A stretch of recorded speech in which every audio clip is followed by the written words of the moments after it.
ni ar ochr y fennau, y wal newydd ar Lan y Môr wedi cael ei chwblhau. Dwi'n croesawu buddsoddiad Cyngor Gwynedd a Llywodraeth Cymru yn tuag at y cost o'r wal yma sydd yn mynd i gadw ardal Lan y Môr yn saff am yn hir iawn.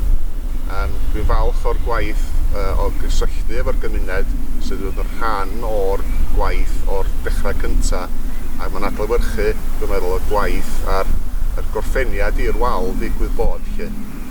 Hefyd dwi yma ran hwyl Felinheli, ac mae'r wyl wedi cael yn rhan o'r cynllunio hefyd, ac da ni wedi llwyddo i gael cyflenwad dŵr digwydd bod da ni'n trio cael yn ers rhai blynyddoedd. Mae y Cyngor Cymuned hefyd yn chwilio am wardeiniaid llifogydd, a felly os da chi efo diddordeb, cysylltwch efo'r cymuned, ac gai ddiolch i pawb am ei waith calad ac i'r gymuned lleol am fod yn amyneddgar tra'r gwaith yma'n ymlaen. Erbyn hyn, mae o'n teimlo fod newid hinsawdd yn dechrau effeithio ar ein cymunedau ni fwy a fwy.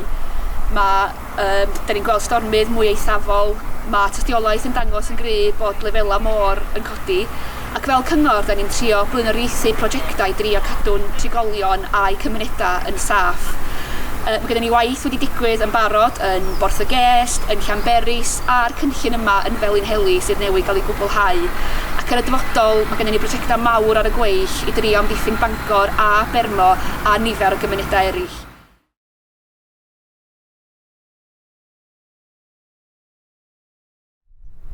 Oedd ei fraint cael y cynnig i gyfrannu englyn at y wal yma, fel un sydd wedi cael ei fagu ar lan arfennau, mae dod i Lan Môr Felinheli yn dwy'n atgofion braf am wyl y Felinheli ac am nosweithiau tang gwyll.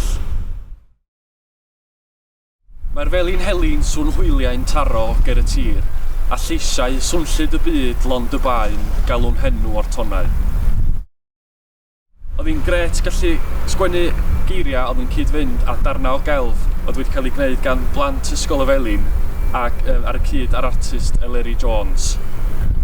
Mae'r geiriau yn dwy'n gorffennol a hanes y Felinheli ynghyd â'r presennol a heddiw a'r fory hefyd.